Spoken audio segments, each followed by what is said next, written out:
Welcome to ചില നാറിയ interview questions now days. ഒരു truth or dare ചോദ്യമാണ്.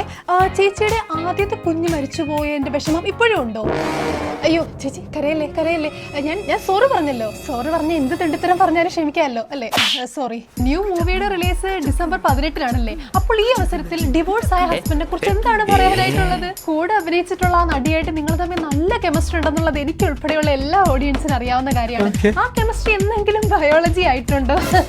ഞാൻ എന്റെ ലിമിറ്റ് ക്രോസ് ചെയ്ത് പേഴ്സണൽ ആയിട്ടുള്ള ചോദ്യങ്ങൾ ചോദിക്കുന്ന പോലെ തോന്നുന്നുണ്ടോ? ഇല്ലല്ലോ അല്ലേ? ഇതൊക്കെ ഒരു ഫണ്ണാണ് കേട്ടോ.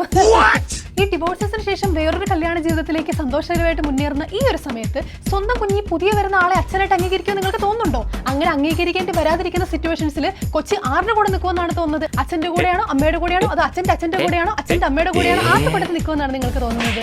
ഈ വല്ലവരുടെയും പെങ്ങന്മാരുടെയും അമ്മമാരുടെയും കുളിസീനെ പൊളിഞ്ഞു നോക്കാനായിട്ട് പോയ സമയത്ത് സ്വന്തം പെങ്ങളുടെ കുളിസീനെ എന്തെങ്കിലും ഒളിഞ്ഞു നോക്കാൻ പോയിട്ടുണ്ടോ? പറ. എലിവിഷം വേണ്ട, ഏൽക്കില്ല. നല്ല പന്നിപ്പടക്കം വാങ്ങിക്കുക, ഈ സാധനത്തിന്റെ വായിലിട്ട് പൊട്ടിക്കുക, കൊല്ലുക.